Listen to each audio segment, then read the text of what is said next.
آج جو مجھے سب سے زیادہ خوشی ہوئی ہے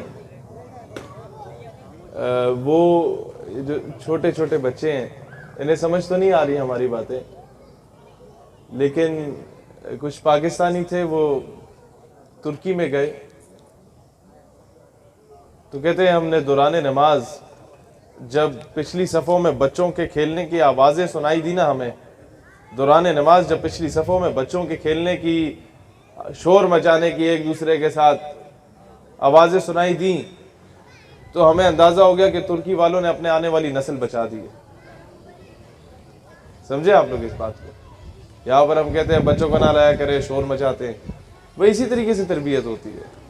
اور اگر یہ معاملہ اتنا ضروری نہ ہوتا تو جب امام حسین رضی اللہ تعالیٰ عنہ مسجد نبوی میں آتے تھے، حضور علیہ الصلوۃ والسلام اپنا خطبہ چھوڑ کے آپ کو اٹھا کے اپنے گود مبارک میں رکھ لیتے تھے۔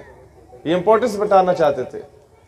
ایک تو امام حسین کی امپورٹنس اپنی جگہ جو بتانا چاہتے تھے، دوسری طرف بچوں کے ساتھ کس طریقے سے پیار محبت سے پیش آنا چاہیے، یہ امپورٹنس امت کو بھی بتانا چاہتے تھے۔ لہٰذا یہ مجھے بہت خوشی ہوئی کہ جس چیز پہ ہم لوگ رو رہے ہوتے تھے کہ یار ہم اس نسل کو تباہ کر رہے ہیں، اس نسل کو بچا دو، ہمیں بھی بلکہ بہت کم حد تک، جو آپ میں سے کچھ 35-40 سال کی عمر میں بیٹھے ہیں، بس آپ کی حد تک تھا جو تربیت ماں کی گود سے ہوتی تھی۔ بعد میں تو تربیت، جب لوگ کہتے ہیں کہ 35-40 ہزار ہم اسکولوں کی فیسیں دیتے ہیں، اب وہ اسکول جانے اور بچہ جانے، اس کی تربیت جانے، وہ بھی بچے کو کہتے ہیں کہ صبح آپ چھوٹا بھیم بن کے آ جائیں، صبح آپ بھگوان بن کے آ جائیں۔ وہ بھی بچوں کو آگے بتاتے تھے کہ جناب محمود غزنوی جو تھے وہ سونا چرانے آئے تھے، یا کوئی اور شخص جو تھے وہ آ کے انہوں نے ظلم کیا، جھوٹ آ کے ہمارے اوپر مسلط کیا گیا، ہمارے ہیروز کو غلط ثابت کیا گیا۔ میں خیر مختصراً ٹاپک کی طرف آتا ہوں، کیونکہ مجھے جب پتہ چلا کہ ہم جس ایریا میں آئے ہیں یا ہمارے بلوچ بھائی اکثریت میں موجود ہیں، اسی طرح جی میں بلوچستان پورا تقریباً آپ کا ڈیرہ بگٹی، سبی، کوئٹہ، ان ایریاز میں، پھر محمد حسنی قبیلے، بگٹی قبائل، اس کے آگے جتنے قبائل، یہاں آپ لوگوں کے قبائل کون سے ہیں یا بلوچ کہلاتے ہیں صرف؟ اچھا رند بھی، بالکل ٹھیک ہے، اچھا تمام قبائل کے۔ تو میں ایک چیز بتانا چاہتا ہوں بہت کلیئرلی، دیکھیں جو ظلم ہے نا، جب ظالم ظلم کرتا ہے تو وہ کہتے ہیں نا لگے گی آگ تو آئیں گے گھر کئی زد میں، یہاں پہ صرف ہمارا مکان تھوڑی ہے۔ تو وہ جو ظالم ہے وہ بندے کو دیکھ کے ظلم نہیں کرتا، وہ بلا تفریق ظلم کرتا ہے۔ اور ایک بہت سوچی سمجھی سازش کے تحت یہ سارا کچھ ہوا۔ 1948 میں آپ کو یاد ہوگا کہ جنرل گریسی ہمارا چیف آف آرمی سٹاف تھا، اور کشمیر پہ چڑھائی کر دی بھارت نے۔ قائد اعظم رحمۃ اللہ علیہ نے آرڈر دیا چیف آف آرمی سٹاف کو کہ فوجیں بھیجو کشمیر کی طرف۔ خیر ہے بچوں کو کرنے دیں، فوجیں بھیجو کشمیر کی طرف، تو اس نے انکار کر دیا۔ تو کے پی کے ٹرائبل ایریاز جو ایکس پاٹا ہے، وہاں کے پٹھان گئے، انہوں نے مار مار کے بھرگس نکال دیا وہاں ہندوستانی فوجوں کا، اور جو یہ آزاد کشمیر ہمارے پاس ہے ان پٹھانوں نے ہمیں لا کے دیا۔ پھر روس افغانستان پہ چڑھائی کرنے آیا، اور اس کے بعد اس کا تھا کہ اب پاکستان آئے گا، ایران، عراق، مڈل ایسٹ کی کنٹریز پہ کور کر کے اور قبضہ جما لے گا۔ پھر ہمارے یہ پٹھان افغانستان کے بھی اٹھے، کے پی کے بھی اٹھے، انہوں نے اٹھا کے روس کو Turkmenistan, Tajikistan, Uzbekistan, Kazakhstan, Kyrgyzstan کے 5-7 حصوں میں توڑ مروڑ کے اس کے منہ پہ مارا۔ سپر پاور کے غرور خاک میں ملاتی ہے۔ پھر امریکہ نے یہ سوچا کہ جناب یہ تو عجیب قوم ہے، یہ ہمیں جینے ہی نہیں دے گی، اب کیا کرو، ان کے اندر اختلافات پیدا کر دو۔ آپ لوگوں کو یاد ہوگا 98، 99 یا 2001 میں موبائل تقریباً ہر گھر میں ایک بندے کے پاس آنا شروع ہو گیا۔ اچھا اس میں SMS پیکج ہوتا تھا، یاد کریں 75 روپے میں 1000 میسج کر سکتے تھے، 25 روپے میں 125 یا 150 میسیجز ہوتے تھے۔ وہ پیکج کرایا جاتا تھا، اور اس پیکج میں آپ کو یہ بھی یاد ہوگا کہ 99% جو فارورڈ میسیجز ہوتے تھے وہ لطیفے ہوتے تھے، اور 1% ایسے میسیج بھی ہوتے تھے کہ 12 بندوں کو فارورڈ نہ کیا تو عذاب آ جائے گا۔ یاد ہے نا؟ تو وہ جو 99% میسیجز ہوتے تھے لطیفوں والے، ان میں بھی 99% لطیفے پٹھانوں پہ بنائے جاتے تھے، یاد ہے؟ خان وہاں گیا، دکان پہ گیا، یہ ہو گیا، مذاق۔ اب وہ ایک لاوا پٹھانوں میں ابلتا رہا، آپ سمجھ رہے ہیں میری بات کو؟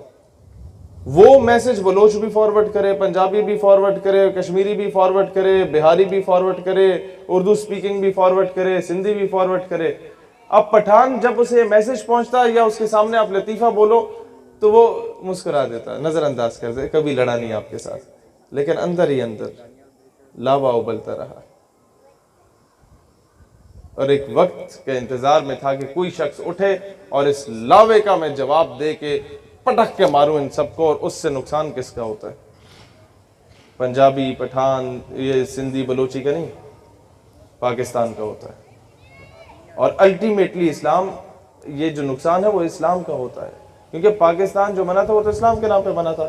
یہ تو انگریزوں کے کتے نہلانے والے ہمارے اوپر مسلط ہو گئے، جنہوں نے کبھی بلوچستان میں تباہی مچانے کی کوشش کی، ہمارے بلوچستان کے لوگوں کو محروم رکھ کے۔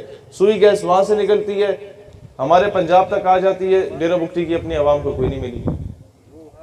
KPK کی بات کی جائے تو کبھی ڈرون سٹرائکس گرے، کبھی وہاں پر آ کے تباہی مچی، ہم لوگ ملالہ کو ہیرو بنا کے بیٹھ گئے، ہم لوگ یہ ڈاکٹر عبدالسلام جیسے چوڑے کو جا کے ہیرو بنا دیا، ڈاکٹر ایکیو خان کو گھر میں پابند کر دیا۔ ہم لوگوں نے ایک اور کسی کو آسکر پرائز دلوا دیا جس نے ملک کی عزت کو بین الاقوامی منڈی میں جا کے فروخت کیا تھا، غالباً اسی شہر کی ہے وہ بھی۔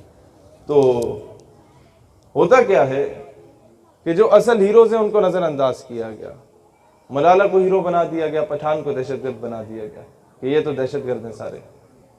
پھر آتے ہیں بلوچ کی طرف، جنہوں نے اس وقت قبائلی جرگہ کیا۔ 1947 میں سب سے پہلے اگر کسی نے پاکستان کا ہلاک کیا تو وہ تھا 17 یا 19 جولائی 1947 کو یوم الحاق پاکستان۔ مقبوضہ کشمیر اور آزاد کشمیر جو تھا یہ متفقہ طور پہ ان لوگوں نے پاکستان سے الحاق کر دیا تھا۔ پھر باقی صوبے پاکستان میں بعد میں آئے، بلوچستان میں قبائلی جرگہ ہونا تھا اور کہا گیا کہ آپ اپنا فیصلہ خود کریں، انڈیا کے ساتھ جانا ہے، پاکستان کے ساتھ جانا ہے یا الگ ریاست بننی ہے۔ تو مبشر لقمان کا ایک پروگرام تھا، اس میں اس نے خان آف کلات کے پوتے سے پوچھا کہ جی آپ لوگ ناراض ہیں تو آپ نے کیوں حمایت کی پاکستان کی؟ کہتے میں نے یہی سوال اپنے دادا سے پوچھا، ابھی ٹی وی پہ وہ بتا رہے ہیں، حالانکہ وہ ناراض تھا گورنمنٹ سے۔ کہتے میں نے اپنے دادا سے یہ سوال پوچھا کہ جی آپ نے کیوں حمایت کیوں کی؟ تو کہتے وہ مجھے جواب دیتے ہیں، بہت قابل غور بات ہے، میں اس کے بعد آؤں گا مدعے کی طرف۔ کہتے دادا نے مجھے جواب دیا کہ میں چاہتا تھا کہ میں ایک علیحدہ ریاست بناتا بلوچستان کو، اگر یہ نہیں تو کلات کو ایک علیحدہ ریاست بنا لیتا، لیکن مجھے خواب میں رسول اللہ علیہ السلام کی زیارت نصیب ہوئی اور انہوں نے فرمایا کہ ایک ملک جو کہ اسلام کے نام پہ بن رہا ہے تو مجھ سے خیانت کا سوچ رہے۔ کہتے پھر مجھ پہ لازم ہو گیا کہ میں پاکستان کی حمایت کرتا۔ تو جس ملک کے صوبے بھی رسول اللہ علیہ السلام کے حکم سے بنے ہوں، یہ بھارت جیسے یا امریکہ یا اسرائیل کی کوئی حیثیت اوقات نہیں ہے کہ ہماری طرف میلی نظر اٹھا کے دیکھے۔ مسئلہ صرف یہ ہے کہ ہمارے اندر ہر محکمے، ہر ادارے، ہر حکومت، ہر اپوزیشن میں کچھ ایسے غدار بیٹھے ہیں جنہوں نے ہمیشہ بلوچوں اور پنجابیوں میں نفرت، جنہوں نے ہمیشہ پشتونوں اور سندھیوں میں نفرت، جنہوں نے ہمیشہ سندھ میں آؤ تو اردو سپیکنگ اور سندھی ایک دوسرے سے نفرت۔ اقبال رحمت اللہ علیہ پیٹتے رہ گئے، یوں تو سید بھی ہو، مرزا بھی ہو، اغوا بھی ہو، تم سبھی کو چھو بتلاؤ تو مسلمان بھی ہو۔ وہ پیٹتے رہ گئے کہ بتا نے رنگ و خون کو توڑ کر ملت میں گم ہو جا، نہ تورانی رہے باقی، نہ ایرانی نہ افغانی۔ وہ پیٹتے رہ گئے۔ یار ان تازہ خداؤں میں بڑا سب سے وطن ہے، جو پیرہن ہے اس کا وہ مذہب کا کفن ہے۔ وہ پیٹتے رہ گئے کہ وطنیت، قوم، خطہ، قبیلہ خیش کیا ہے؟ کہ بازو تیرا توحید کی قوت سے قوی ہے، اسلام تیرا دیس ہے، تو مصطفی ہے۔ اگر تو مسلمان ہے تو ہندوستان میں رہنے والا آسام کا شہری بھی تمہارے ہی دیس کا شہری ہے، جوناگڑھ میں رہنے والا مسلمان بھی تمہارے ہی دیس کا شہری ہے، وہ بھی تمہارے ہی وطن کا ہے۔ حیدرآباد دکن میں رہنے والا بھی تمہارے وطن سے تعلق رکھتا ہے، دہلی ممبئی میں رہنے والا مسلمان بھی تمہارے وطن سے تعلق رکھتا ہے، کیونکہ اخوت اس کو کہتے ہیں چبھے کانٹا جو کابل میں، تو ہندوستان کا ہر پیر و جماع بیتاب ہو جائے۔ وہ کیسے؟ مجھے بتائیں کہ آپ کے ہاتھ میں زخم آیا ہو, رات کو نیند نہیں آتی نا. کبھی آنکھوں سے پوچھا کہ یار تمہیں کیا تکلیف ہے؟ تمہیں تو نیند آ جانی چاہیے, درد تو ہاتھ میں ہو رہا ہے لیکن نہیں آتی نیند. اسی طریقے سے جب کشمیر میں ظلم ہوتا ہے تو ہمیں وہ تکلیف ہوتی ہے, کیونکہ مسلمان ایک جسم کی مان